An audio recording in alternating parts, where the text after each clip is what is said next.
Today we're breaking down Immaculate, a terrifying story of faith twisted into something darker as Sister Cecilia uncovers the horrifying truth behind her so-called miracle.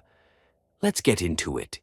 The story begins inside a quiet convent where a nun named Marie kneels at the altar, whispering frantic prayers in the middle of the night.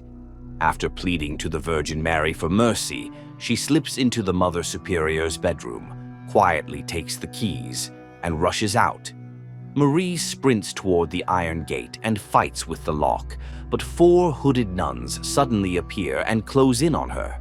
Panicked, she forces her body between the bars, but one of the nuns grabs her and snaps her leg, knocking her unconscious from the agony. When Marie eventually awakens, she's horrified to find herself sealed inside a coffin. She screams and claws for help, but no one responds. The film then shifts to Cecilia, an American nun who has just arrived in Italy to join a convent.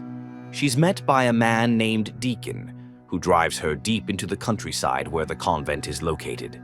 Upon arrival, Mother Superior greets her warmly, praising her beauty in Italian, though Cecilia doesn't understand the language. Another nun, Isabel, is ordered to show Cecilia to her room. Isabel is blunt and clearly annoyed, but after being reprimanded, reluctantly leads her down the halls. As they walk, Isabel mentions that the building sits over St. Stephen's catacomb, a place none of the sisters are allowed to enter. She also explains that the convent doubles as a hospice, caring for elderly nuns who come here to live out their final days. When they reach the room, Isabel warns that life here will be demanding, and Cecilia can still back out if she chooses. But Cecilia stands firm and says she's staying.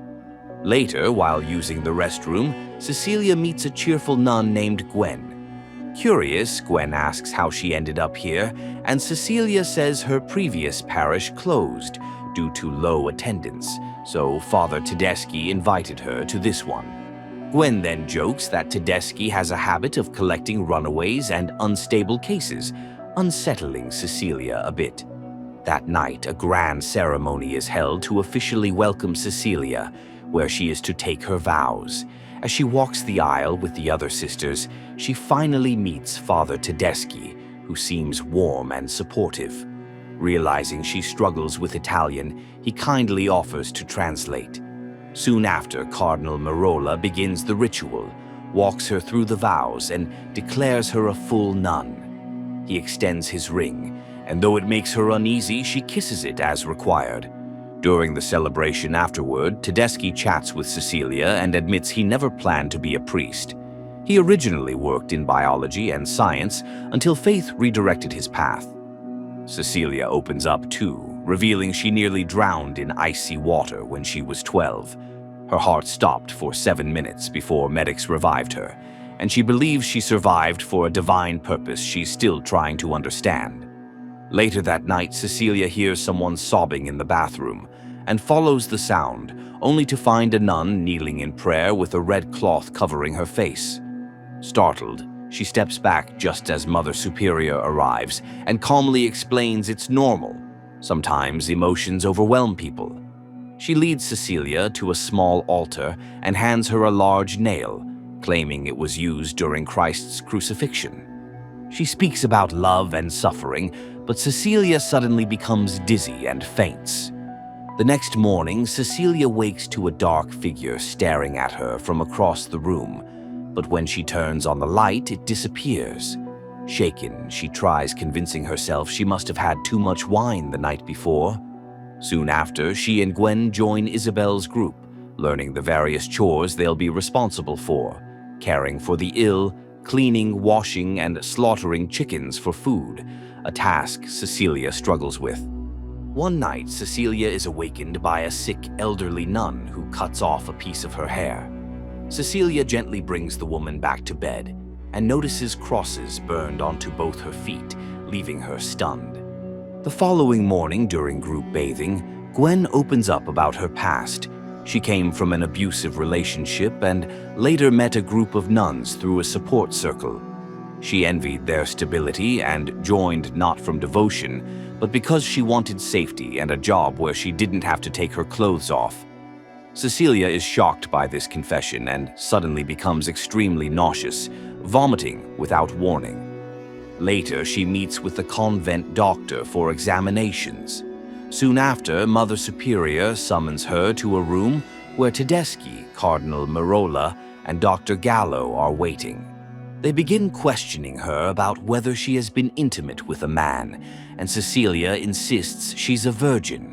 Dr. Gallo confirms that when she first arrived, her hymen was intact. Mother Superior also states they haven't had visitors recently and slips a red folder into a drawer, which catches Cecilia's eye. Then an ultrasound is performed, and they discover she's pregnant. Everyone is stunned.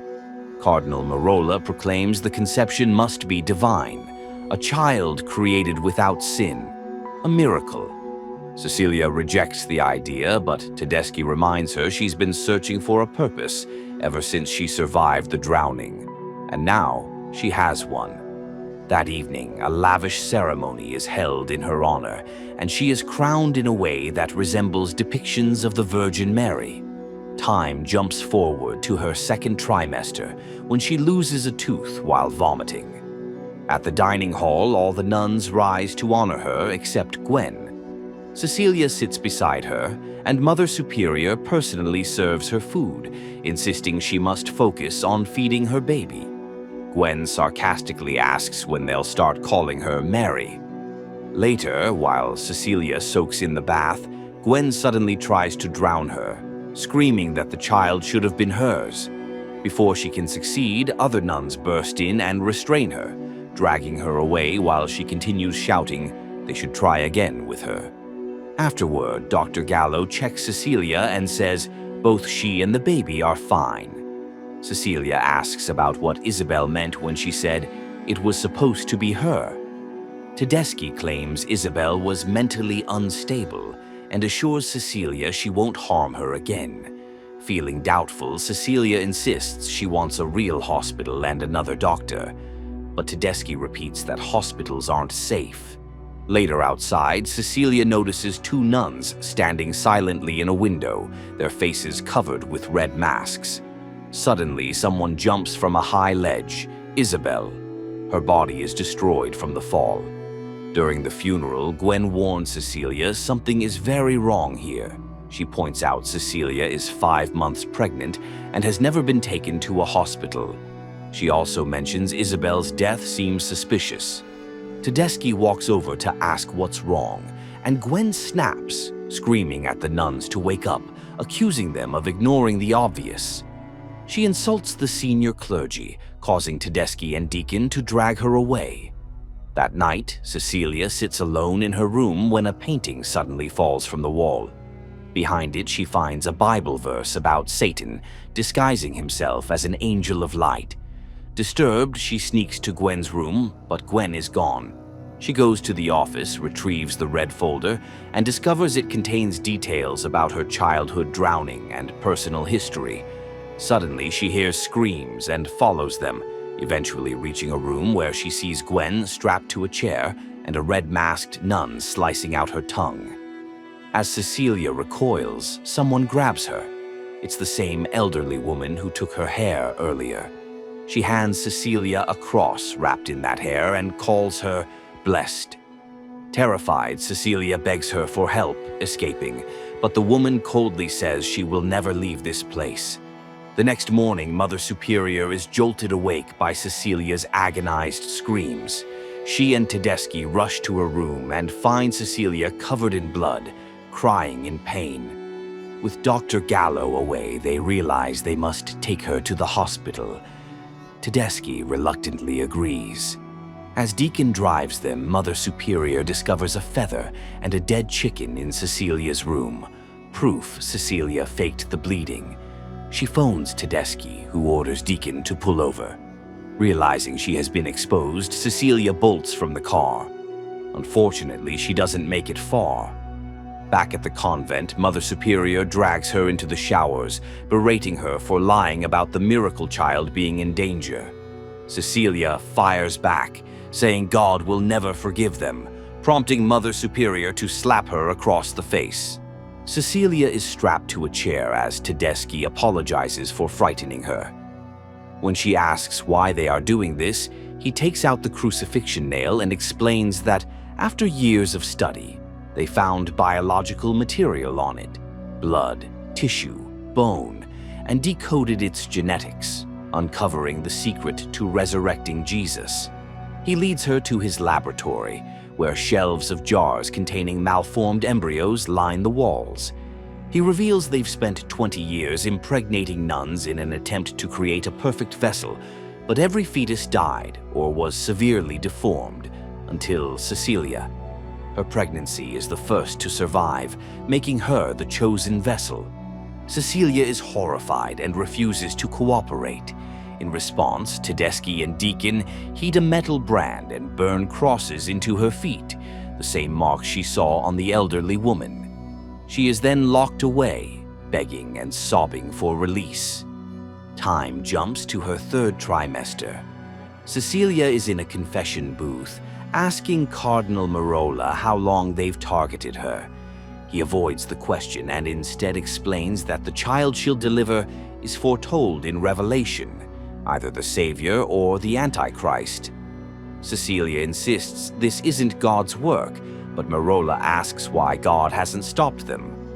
Later, the nuns sing hymns while Cecilia undergoes another examination. Dr. Gallo steps away for medicine, leaving her alone with Mother Superior and an unlocked door. When Mother Superior looks away to examine the ultrasound, Cecilia hits her in the head with a cross. She then proceeds to hit her in the face over and over again until her head breaks open like a cantaloupe. As she limps into the hall, her water breaks. Cardinal Merola is smoking outside when Cecilia ambushes him and strangles him to death with his rosary. Dr. Gallo sees the aftermath and flees. Cecilia heads to the altar, grabs the holy nail, and makes her way toward Tedeschi's lab, struggling through contractions. She intends to burn everything down. Tedeschi arrives and calmly says it's pointless. If she dies, they'll just find another vessel. As he reaches for the lighter, she smashes a bottle over his head and locks him inside the lab. He manages to grab her hair through the bars, but she drops the lit lighter, causing flames to engulf the room.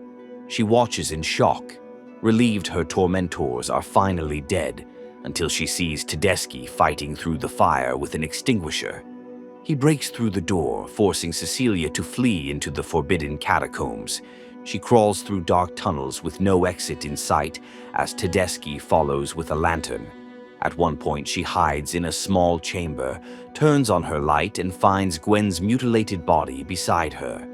Trembling, she scrambles deeper into the maze. Her contractions worsen until she finally finds a narrow hole leading outside. She starts to escape, but Tedeschi, severely burned, grabs her and drags her back. He restrains her and begins cutting into her abdomen, desperate to reach the child. Cecilia pulls out the crucifixion nail and drives it into his neck, killing him instantly. She crawls out of the catacombs and collapses in the woods, unable to go farther without delivering the creature inside her. Screaming in agony, she pushes until the baby is born. When she sees it, Cecilia is horrified. The sounds it makes are unnatural, inhuman. She bites through the umbilical cord, picks up a large rock, and limps back toward the newborn. She looks at the newborn and then proceeds to smash it with the rock. And that's the story of Immaculate, a miracle turned nightmare, and a fight for survival she never saw coming. Don't forget to like, subscribe, and let me know your thoughts below. Thanks for watching. Subscribe for more.